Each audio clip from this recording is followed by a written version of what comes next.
अगर तुम्हारे पास सोना या चांदी है तो ये वीडियो तुम्हारे लाखों रुपए बचा सकती है। इंडिया और यूरोप के बीच में हुआ है मदर ऑफ ऑल डील्स। तुम्हारी ज्वेलरी की वैल्यू कंप्लीटली बदल सकती है, पर कैसे? चलिए समझाता हूँ। आजकल हर कोई कंफ्यूज है, सोना चांदी की प्राइस कभी आसमान छू रही है तो कभी डिप आ रही है। आखिर ऐसा हो क्यों रहा है? ये प्राइस कब तक बढ़ेगी और क्या ये करेक्ट टाइम है परचेस करने का?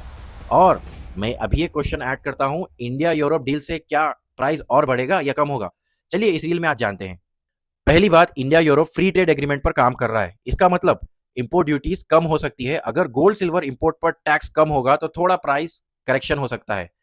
बट ये याद रखें, ट्रेड इजी हो सकता है, सप्लाई चेन स्मूथ होगी, बट ज्यादा फर्क नहीं पड़ेगा क्योंकि गोल्ड सिल्वर का डिमांड ग्लोबल डिमांड पर है, इंडिया यूरोप डील पर नहीं। इंपोर्ट ड्यूटी अगर रिड्यूस होती है तो मैक्सिमम 2 to 5% तक करेक्शन आ सकता है, बट ये परमानेंट नहीं होगा। सेकेंड क्वेश्चन, सोने चांदी की प्राइस इतना बढ़ क्यों रही है? Global tension simple, Russia Ukraine middle east conflict चल रहा है, लोग सेफ हेवन में इन्वेस्ट कर रहे हैं।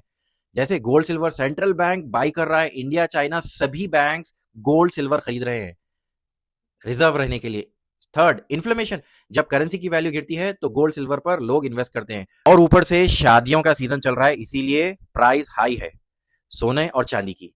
अब ये कब तक बढ़ेगा? एक्सपर्ट कह रहे हैं कि भाई शॉर्ट टर्म पीरियड के लिए ऑलरेडी बहुत बढ़ गया है, बट लॉन्ग टर्म के लिए अभी कुछ भी नहीं बढ़ा है। ये याद रखें, अगर आप सोना या चांदी खरीद रहे हो इस वक्त तो आप शॉर्ट टर्म पीरियड का इंटेंशन से ना खरीदें, लॉन्ग टर्म के लिए खरीदें। और अभी एक बात बोल दूं, ग्लोबल इकोनॉमिक स्टेबल हो जाएगी, इंटरेस्ट रेट बहुत ज्यादा बढ़ जाएगा, डॉलर स्ट्रांग हो जाएगा, तब प्राइस करेक्शन आ सकता है।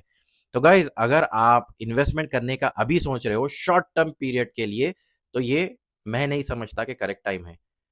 हाँ, बट लॉन्ग टर्म के लिए करने वाले हो तो डेफिनेटली आप खरीद सकते हो, एसआईपीज में खरीदें। इस रील को अपने दोस्तों में शेयर कर दें जो लोग सोने चांदी पर चर्चा करते हैं। Thank you.